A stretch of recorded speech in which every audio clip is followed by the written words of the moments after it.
Hello everyone, I'm Yogarani, Assistant Professor, Department of English, KCS Kasinadar College of Arts and Science, Chennai. Today, the video is about the biography of Sojourner Truth. The outline of today's learning highlights Sojourner Truth's early years, her life as a slave, and then about her love, marriage, and children, followed by her emancipation and how she saves her son from slavery, her fight for justice, the turn of events that takes place in her life, her role in the abolitionist movement, the speeches that made her distinguished, her death, and finally her legacy and fame. Sojourner Truth was an African American abolitionist and women's rights activist. She is best known for her speech on racial inequalities. Ain't I a Woman is a speech delivered extemporaneously in 1851 at the Ohio Women's Rights Convention. Sojourner Truth's early life. Sojourner Truth was born Isabella Baumfree in 1797. We do not know her date of birth as she was born during slavery. Truth was one of the 12 children born to James and Elizabeth Baumfree. The Baumfree family was owned by Colonel Hardenberg. They lived in Colonel's estate.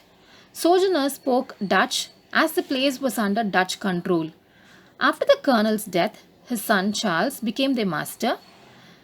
Sojourner Truth's family were separated after his death in 1806. As a slave, Sojourner Truth was 9 years old when she was sold at an auction with a flock of sheep for $100. Her new owner was John Neely, a cruel man. She was then sold twice within the next 2 years. Finally, she became the slave of John Dumont. It was during those years that Sojourner Truth learned to speak English for the first time. Sojourner Truth's love, marriage, and children. Sojourner Truth fell in love with a slave named Robert from a neighboring farm. They had a daughter named Diana. Robert and Truth were separated as Robert's owner disapproved their marriage. It was because their children would be claimed as slaves by John Dumont. Robert and Truth never saw each other again. In 1817, Dumont compelled Truth to marry an older slave named Thomas. The couple had a son, Peter, and two daughters, Elizabeth and Sophia. Dumont promised to free Sojourner Truth on 4th July 1826 with the condition if she would do well and be faithful. However, he changed his heart and refused to let her go on the promised day. She was annoyed when she was not let to go. She felt that her obligation to her master had already been fulfilled, and so she walked off with her daughter Sophia. Her other daughter and son stayed behind. She later said, "I did not run off, for I thought that wicked, but I walked off, believing that to be all right." Truth saves her son from slavery.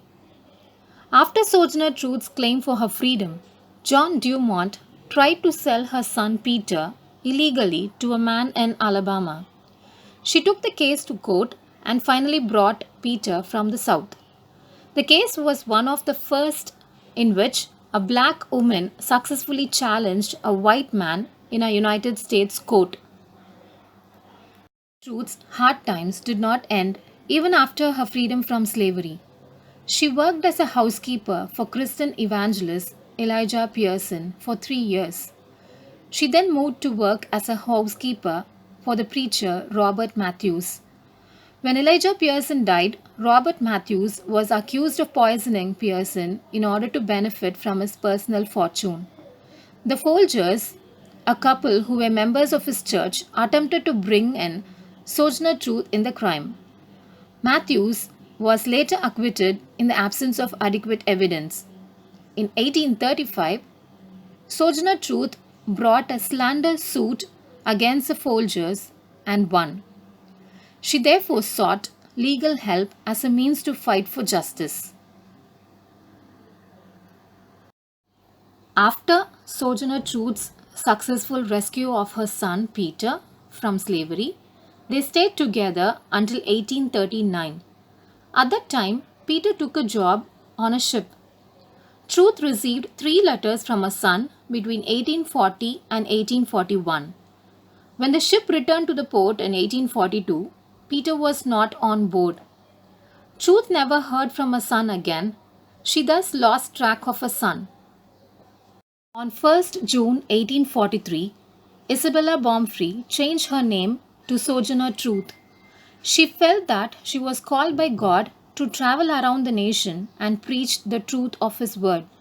Thus, she believed God gave her the name Sojourner Truth. She devoted her life to Methodism and the abolition of slavery. In 1844, Truth joined the Northampton Association of Education and Industry, which supported women's rights. Abolitionist movement was an organized effort to end the practice of slavery in the United States. Her active participation in this movement gained attention of President Abraham Lincoln, who invited her to the White House in October 1864. He showed her a Bible given to him by African Americans in Baltimore. Truth had given many famous speeches in various gatherings which insisted anti slavery and supported women's rights. Northampton Camp Meeting, Abolitionist Convention, Mob Convention, American Equal Rights Association, 8th Anniversary of Negro Freedom, 2nd Annual Convention of the American Women's Suffrage Association. Sojourner Truth died at her Battle Creek home on November 26, 1883. Her legacy? Sojourner Truth's greatest legacy is her autobiography, The Narrative of Sojourner Truth, which she dictated in 1850 to Olive Gilbert, since she never learned to read or write. Her fame. Smithsonian Magazine enlisted Sojourner Truth in the 100 most significant Americans of all time in 2014. She is the first African American to have a statue in the Capitol building in 2009. Here are a few references for further study. Thanks for listening. Thanks for your time. Thank you.